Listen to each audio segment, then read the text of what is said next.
folks. Hello. I think you're going to want to mute that. There you go. Welcome in. Welcome back to our dining nook. Yeah. We're actually doing stuff at the table again today. So that's a nice change back. I hope you can all hear us. I've got, let's see, we should probably put the microphone away from the noisy machine. Also, say hi to the noisy machine. We have a Cricut. We're figuring out how to use it today. It was gifted to us by a friend of ours. Yeah. Who, I guess, had bought it for scrapbooking. Yeah. And it's nice to have friends. And it, in theory, well, not in theory, but in practice, is supposed to, it's like a little, it's not a laser cutter, but it's like a printer, but it cuts things. Yeah. Out of paper, ideally. But Eli's been experimenting with it. I need like something dark. Sound off in chat if you're here, if you can see us or hear us. But Eli had the brilliant idea, because we were also handed off this sort of thin spandex. It's thinner than we generally use, I think. As an exchange for masks. Hi, Negev.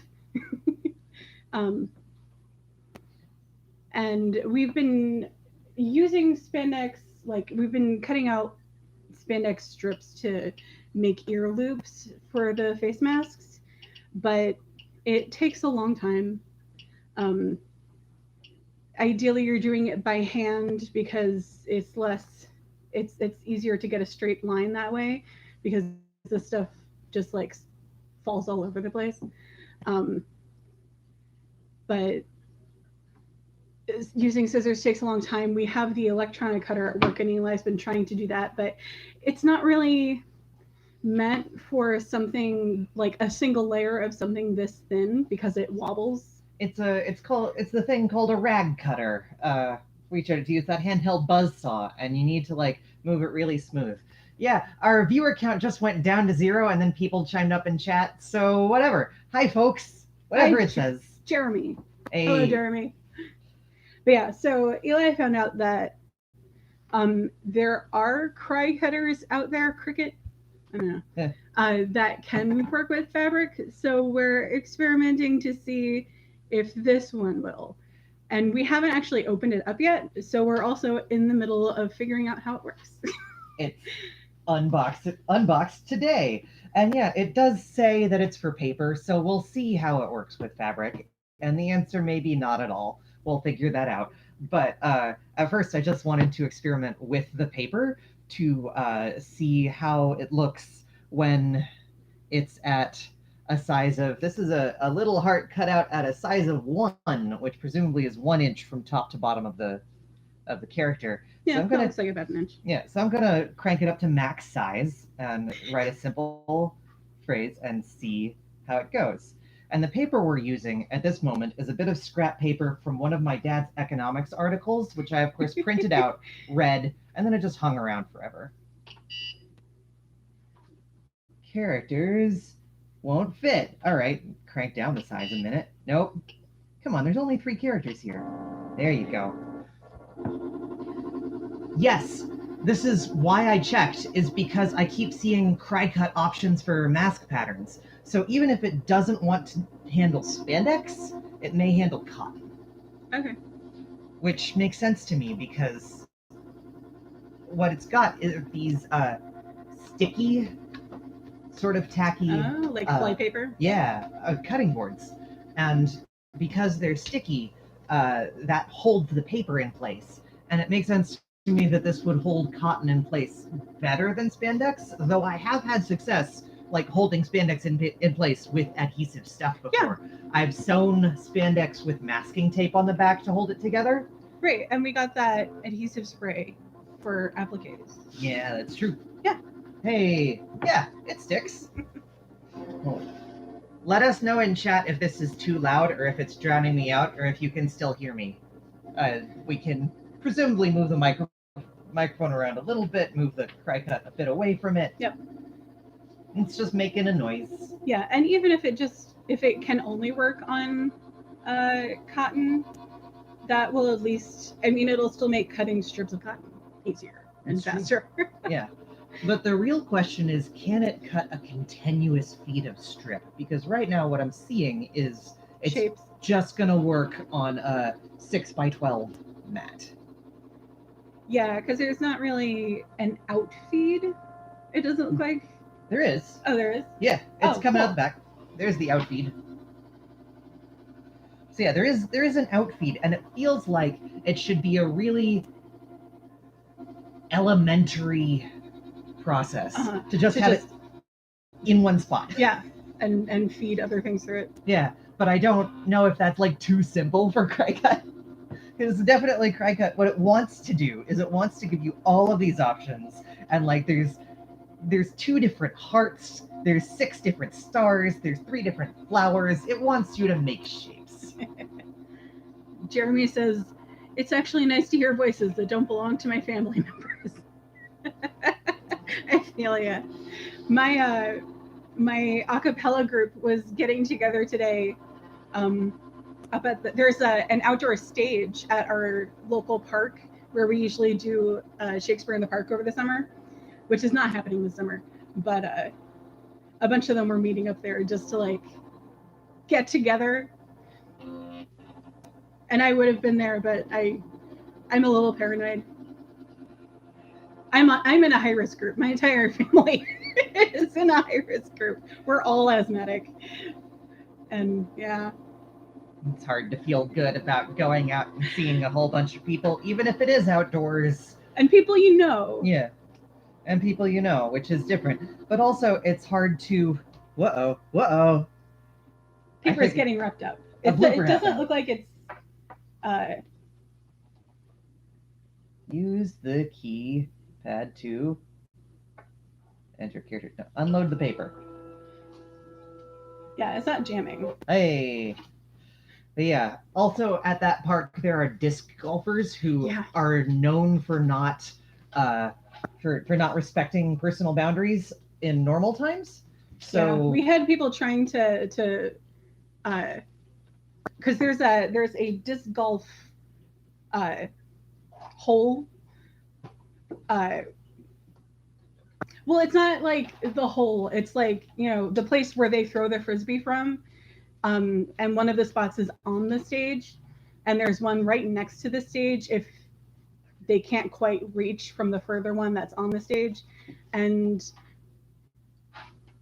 like the first couple of years that we did the Shakespeare in the Park up there, people mostly like respected when we had rehearsal and there were obviously a bunch of people there doing something. Like, don't throw your frisbee through a stage rehearsal of Midsummer Night's Dream. They didn't. It's just that the hole is on the far corner of the stage. And they would, most of the time they would just go to the one that was next to the stage instead of on it. And when we had an actual performance and there was like an audience there and like obvious, like a whole lot of tents set up for like changes and everything, they would just not go through. But we had one group last year, like, I mean, it was hard to stop people from getting on the stage to begin with and during rehearsal. And then during one of the performances, we had one guy like just insisting that he was allowed to go through the backstage while we were in the middle of Macbeth. It's Macbeth. We're murdering people on stage here. Leave us alone. What does chat say? Let's see. Negative says, I don't know how I would have survived if I weren't an essential worker. Work has been exhausting lately, but I have to be stuck at home. But if I had to be stuck at home. Yeah, Eli's been going into work, but I haven't. Like I said, I get anxious about going out if I don't have to. And there's plenty of stuff that I can do from home. And also, like, work for me doesn't involve interacting with people. Right. We've been just going to the studio. Yeah, we have 2 employees. I think we've added a third technically who's working on masks. Sort of, kind of. Yeah, we're working on it. Work in progress. But yeah, 2 of them don't come into the studio at all. Yeah. One of them does, and Eli and them have been staggered shifts and cleaning policies and like cleaning signals and symbols around the studio to denote this surface has been cleaned. This surface has not been cleaned. You should clean it before you use it. And me just trying to clean every surface and then mark it as cleaned before I leave. It's been a whole adventure. But yeah, most of the stuff that I do is on the computer anyway. And they've been bringing masks home for me to pleat. Yeah. So I just dump them in a tote bag and send them back off. Jeremy says, it's a lot of time for crafting. I just purchased an immense amount of fabric to work with since I got laid off.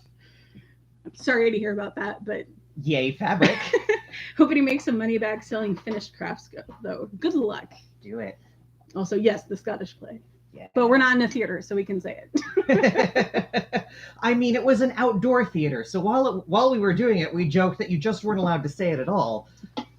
But then you get into all the worlds of stage and that sort of thing. So anyway, I tried the silhouette function where there's like a little outline. So it cut out the outline of my high and heart, and that's where the thing wrecked up, and it stopped. And that was the outline, and then this was the finished inside bit. So definitely possible, fun to do. I'm gonna try with, I think, cotton next. Let's try with cotton and see how it feels. I think you've got some scraps right there. I've got some good scraps from an old pair of curtains that I bought at a yard sale last year thinking, ooh, I could make a shirt out of that. And then, of course, they became masks. Yeah, we went in, if you can see these piles and piles of fabric back here. So much fabric, which we do need to wind up on bolts and haven't yet. So it's just in a washed hunk. This is out of the dryer. We did a bulk order of some nice cotton. It's pretty. It's hard to see probably that it's pretty because it's all wrinkled because we washed it. But we'll stretch it out and it'll be nice. But yeah, it's very nice cotton. Yeah, it's just that, it's been washed. We haven't gotten around to winding it back up yet, and it'll be ironed before we actually get working with it. Yeah. Jeremy says, I got injured just before I got laid off. Ouch. Didn't qualify for disability. Whoa. Boss actually worked with me to get laid off so I could be paid unemployment and work to heal my injury. Okay. I'm glad you have a good boss. Yeah. Like, it's one of those things, being a boss in these times, it's like, it seems to me the only ethical thing is to work with your people to figure out what can be the best possible solution. Yeah. Because, like, if any of our folks wanted to collect unemployment, figure it out. And I'm pretty sure we did, like, once it became clear that they could qualify for unemployment because of the expanded qualifications. Yeah. We did talk with them, discuss with them about it. Like, here's what we see your options being. Here's where you can look at your options and what you want to do. Making clear that they are absolutely still employed by us after this is over. Okay, what should I do with this bit of cotton? Do you want to try to make a line or? Sure, but how? I don't know. Let's see. Where's George? What font is it? Because if it's just like Arial, if you did like a lowercase L, that would just be a line. True. I don't think. I mean, I think it's this font George, which is the name of the cartridge that's in here. George and basic shapes. And like, there's a basic shape that's just a line, but it's not, it's a vertical line on the text axis, which is the short axis. So what I really need is a line on the long axis like an underscore, like a continuous forever underscore. That's really big.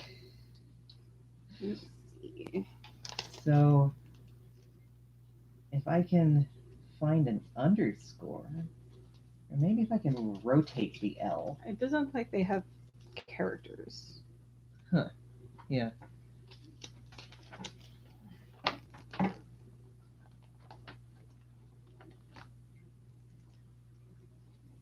Chat says they love our voices. We love y'all. Y'all are great. That's good because I've been feeling really hoarse every time we do this. Because I just haven't been talking, and we haven't been doing my a cappella group is the harmony led. We haven't been doing rehearsals.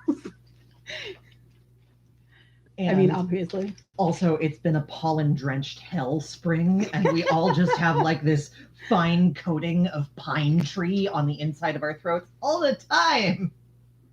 Which is always amazing when there's both a high pollen warning and a snowstorm, or like yesterday we had a tornado warning come through. It's been Oh yeah, that was fun. It's been a weather adventure all around this place. Okay, I'm just gonna like push some buttons here and see what happens. I think that's the next thing I'm gonna do. It's just here's a square. That's cool. There's a rectangle. It's the wrong orientation, but we'll see. There's a speech bubble, so that's neat. And then, what crap is that? Okay, I'm just gonna cut things out and see what happens. Shape, shape, shape, shape, shape, and then I'm gonna go the maximum size that it lets me go. It gives that beep when it says, it's too big, you've put too many characters in for this size. So I'm just ratcheting it down a bit every time. There we go. 2.5 inches tall for everything. Ooh! No, it's nope. dragging the fabric. Nope. Nope. Whoops. Whoops. Whoops. Uh-oh. Uh-oh. So probably the problem here is that stop. it's not really a blade. Like here's the extra ones that are in there. It's more like a little stabby point. Okay. Okay. So like it's good enough for paper. Yeah. But it'll rough through some paper. But even this like pretty thin, pretty old, like these are used curtains, and you can tell that they were used because they had like a faded point where the sun hit them. So I'm gonna like scrub this up against the tacky bit really hard and try one more time. And then I don't know. We'll see something else. It looks like a tiny blade. Here. Let me actually pull them out. It's actually round. It's almost like a little screwdriver head.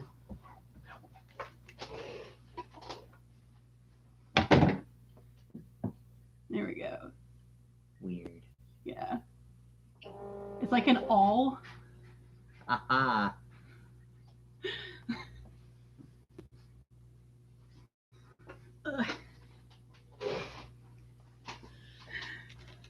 Yeah, there's a seam ripper looking aspect to it, but there's no curve anywhere. Yeah.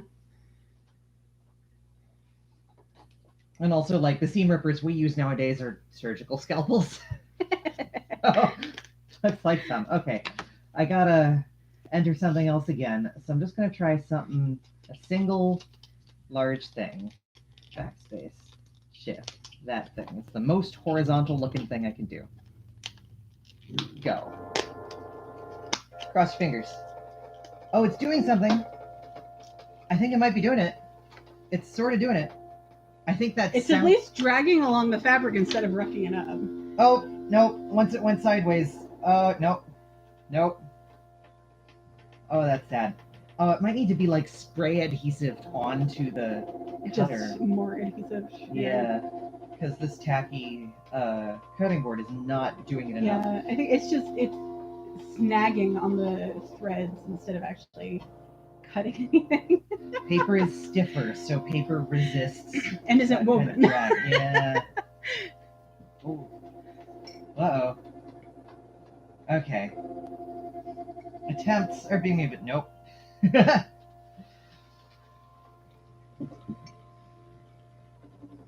don't know if y'all can see what's happening here, but there goes. Yeah. I don't want to do that. Alright, so I am gonna, like, check in the settings, because there was a thing that it said for thicker materials, you can do something different. So before we totally give up on this, I do want to... Here we go. Adjust the blade depth.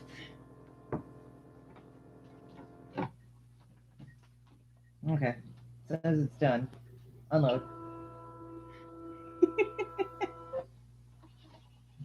Something may have happened to this piece of cotton. There's like, here we go. It's perforated. Yeah, it got a little perforated. Okay. Interesting. It's supposed to be a speech bubble, like a long. Okay. Oh yeah, but because it got all wrecked up, it's not. Yeah. Alrighty.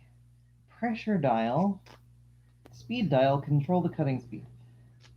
Thicker things increase the speed. It was on lowest possible speed.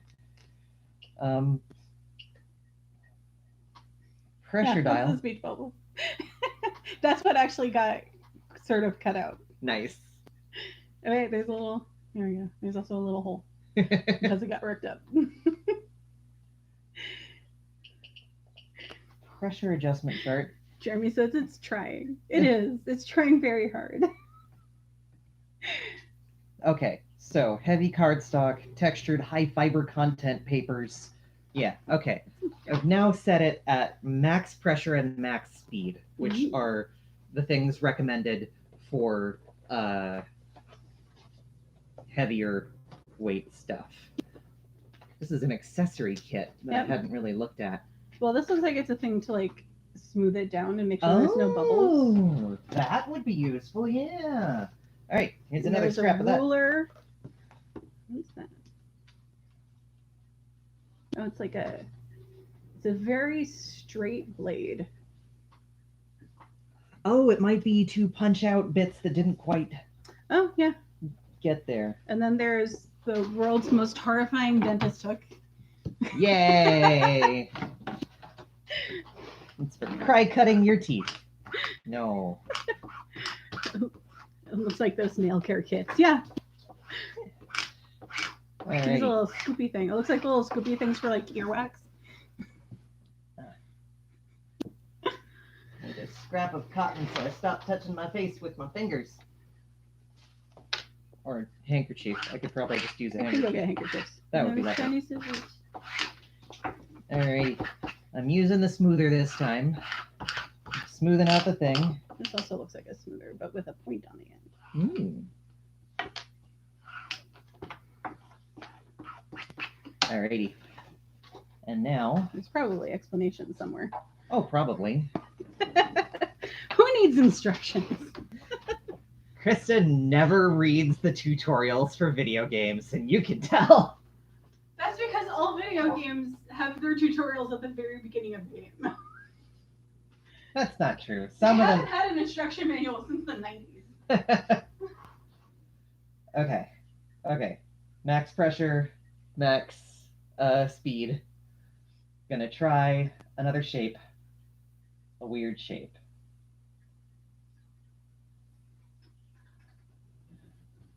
What if we just try, there's something here that's like a tag, a price tag type thing. So it's got a long, thin shape, and then it's got a little circle at the end for like punching through stuff. So maybe? Probably the circle is going to be really hard. Well, let's see. Ooh. Okay, that's way faster. Whoa.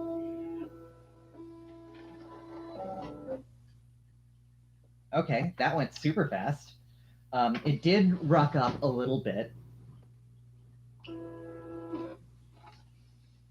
It's still pulling it off the surface, so it's probably not going to be super feasible to use for most fabrics. Thank you. And I just had to rip that off. So yeah, that. Uh, nope, nope. So much for a little tag. The end of it is completely uh not there. Uh, We have a bunch of handkerchiefs because both of our grandmothers. Yeah. I think yours came via your mother. Yeah, just handed off all of their linens. Yeah, and we got together with my family to go through my grandmother's stuff after she died, and she had a bunch of handkerchiefs, and nobody else wanted them. Like we've already got a pile of them. We're already covered in fabric. And they're pretty. I think this is actually one of yours. Yeah. Oh yeah, that would have been There's one a of the little, ones like, that Granny embroidered. Yeah, My great got a grandma. little daisy on it. The ones for my grandmother were all like pink and purple. And also a St. Patty's Day one.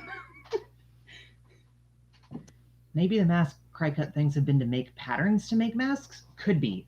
It could also be that there could be Cricut machines that are more configured to cotton than this one. And more programmable. Yeah. It's trying. It's trying hard. Okay. Okay. Didn't work with cotton. It's probably not going to work with this. But we gotta try, right? We absolutely must give it a shot. It needs to be like 6 inches wide, so cut off a whole bunch. Cut off like there. Like here. Yeah. Thanks. Okay, we should at least put the slippery side down so it's the least slippery possible. But it's pretty slippery. Won't that make it more likely to snag? Why? Oh, you want it to like slide across the yeah, maybe. All right. Do you want to use a different thing? Because there's probably a lot of lint on that at this point. Yeah, we've definitely imprinted a lot of lint on that at this point. Okay. Here we go. You still need to cut off a little tail there. Yeah. All right. Smoothed. Watch your hands. You wouldn't. I wouldn't, but I grabbed the scissors and said I was going to cut off the tail, and then you just started.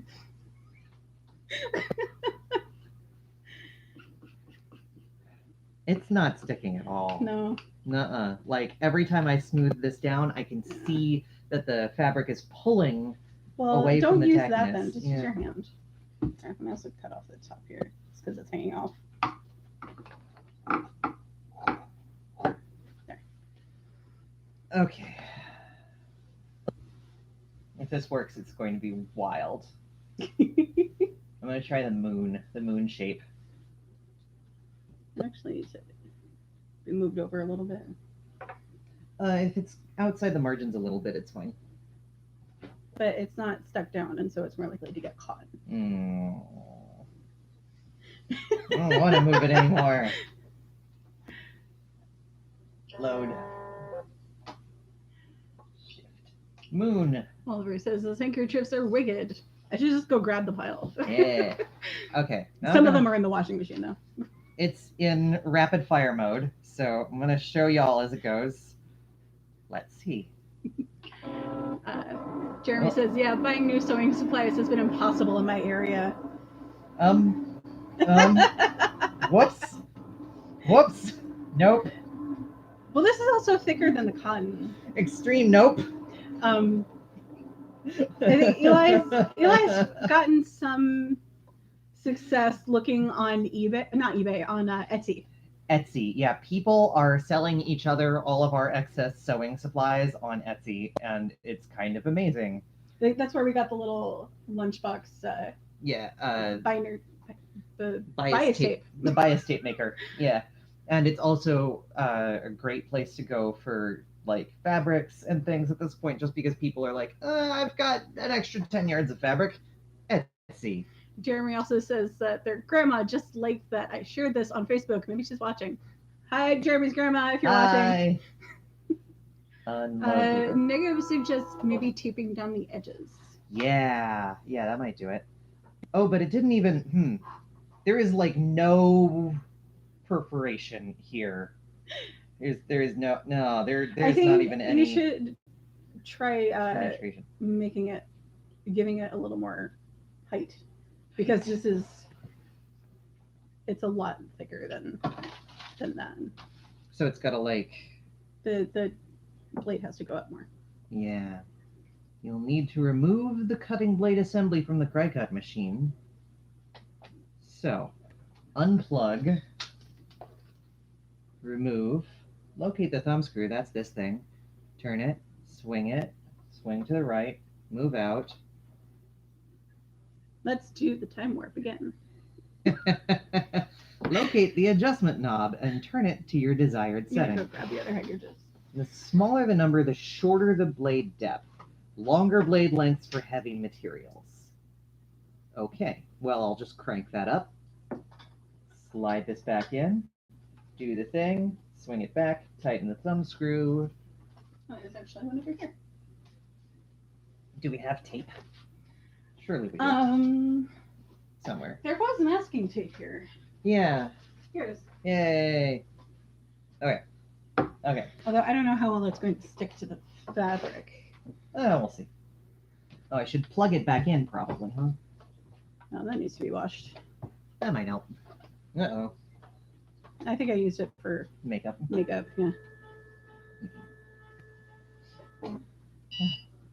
Beep. It's awake. It sounds like an alert. Yeah.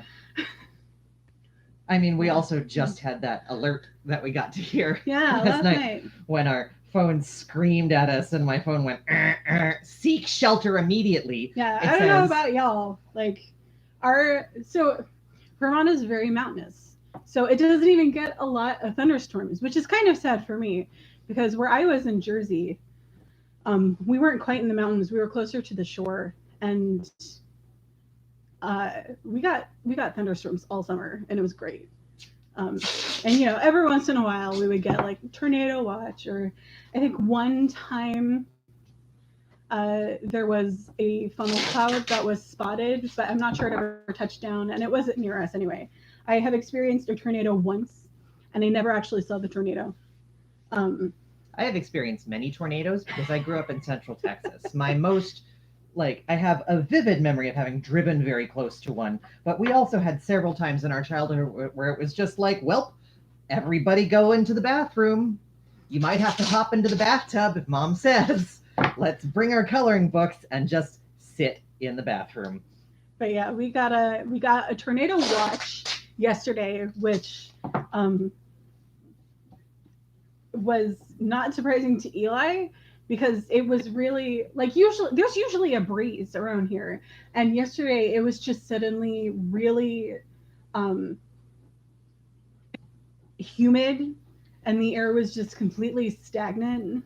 Krista says suddenly, because Krista was inside. Well, I mean suddenly as in it hasn't been humid. Yeah, okay. But for all day, the air was just still and dead, and I had all the windows open in the studio, and I had all the fans going, and I had the door open just trying to get some breeze through it. It was just nothing. It was awful, and my sinuses were killing me. And also, the sky was that sickly, awful gray bordering on green. So it was like, yeah. See, I didn't see any green. I saw the gray, and I was like, oh, there's going to be a thunderstorm. That's nice. I don't have to water the plants. But yeah, so we got the tornado watch. And I jokingly, not jokingly, but I texted our upstairs neighbors, because we're in a half basement, right? So in theory, we're safe. It's better to be down here than it is to be up there, because we have this hallway away from the windows that we can hunker down in. I was like, hey, on the off chance that a tornado ever actually happens to touch down, you guys know that you can come down here. And she was like, LOL, yeah, okay, thanks. And then 2 minutes later, seek shelter immediately. So I jump up in the studio to go close all the windows and then get the heck out of the 15-foot window space. But yeah, we watched she brought the girls down, and we just sat and watched the clouds roll in and the rain start. And the wind started blowing the trees a little sideways across the street. And so we hunkered down in the hallway for like 3 minutes, and then the wind stopped. Megabaths. I thought people have tornado cellars. Why the bathroom? Many people have tornado cellars, but at this time, I was living with my mother in a series of rented apartments in Austin, Texas, and not really tornado cellar type places. I mean, small rented houses, really, but Yeah, we didn't have really cellar. a tornado cellar in New Jersey either, because Cheap space. you don't get a lot of tornadoes in New Jersey. Yeah. But we had a basement at least, and like we had windows down there, but they were like the little half windows that were up high. Okay, I'm going to do this. I've put a square in there on the theory that it's just the best possible chance, right, is straight lines instead of curves. And I've masking taped all the edges. And I've given it 2 spaces and then a square, so it'll hopefully get like near the center of the thing. Beep. Characters won't fit. All right, fine. What if I just do like 1 space? Clear display. Okay, 1 space. And then a square. There it goes. Oh, it's doing something. It's at least dragging along the fabric. Oh, it's definitely not cutting through, though. It's cutting through the masking tape. It sure cut through the masking tape. Okay. Attempts were made. We did our best. If y'all can see that, I don't know. Let's see. There we go. So there's like a rucked up line with a dashed cutting surface, and there's the 2 edges of the square over here have cut through the masking tape. Maybe a little bit through the fabric, but no, not really. Oh well. It was worth a try. Yeah. I've been looking through several different options of like specifically fabric cutters designed to make bias tape. Because what I really want is something that I can just feed a whole hunk of fabric through and get a 2-inch strip out of. And there are strip cutters. And I have a machinery supply space that I need to email. Like, hey, can you just send me a video of this working so I know what it is, and will it work with spandex? But starting to get the feeling there's a different kind of Cricut for fabric. Me too! But this still might be useful for other fun things. Like, the reason that I actually asked to borrow this in the first place, and then we just got handed it, amazing, was to cut a really thin foam chainmail. Yeah, for that foam chainmail pattern, which I'm still going to do someday, because I still think that's look up, cool. If you haven't seen it, Adam Savage featured the guy who came up with the pattern on his in the shop or something? Yeah. Or tested. Yeah. His maker's channel. And it was just really cool to see, here's a prop chainmail that won't make a lot of noise, which is important on stage. You have paper? Looks really cool. I have paper, yes. And Negative is asking about, well, do you have a paper with a blank on the back? So it's based on knitting. So cool. So the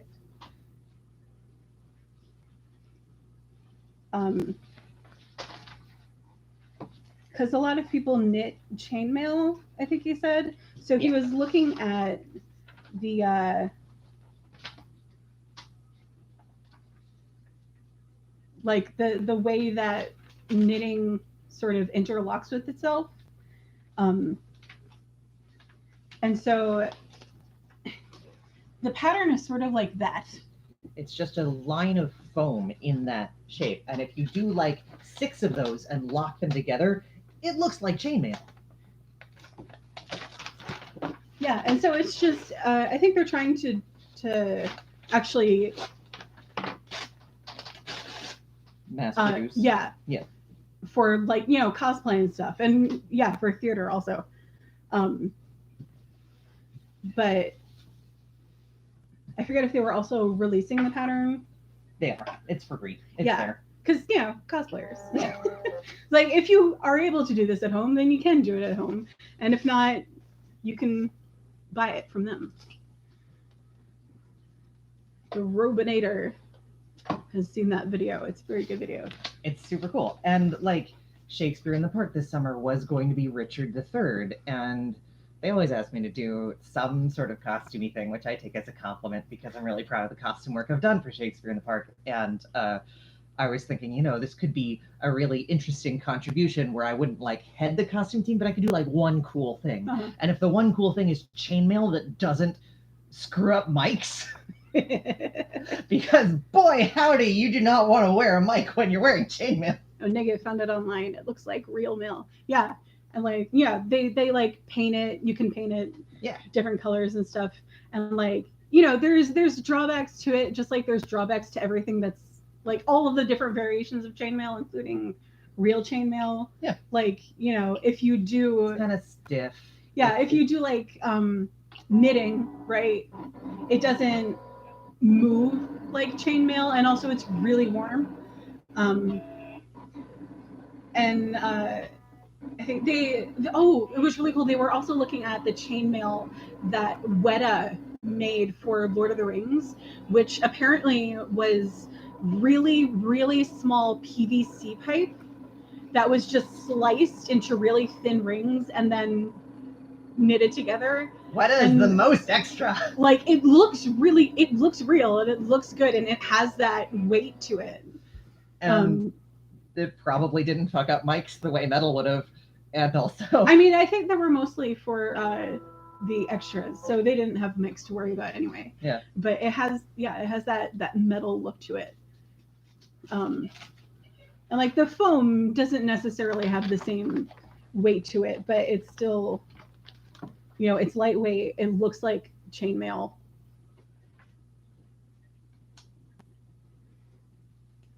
You know what I'm going to use this for?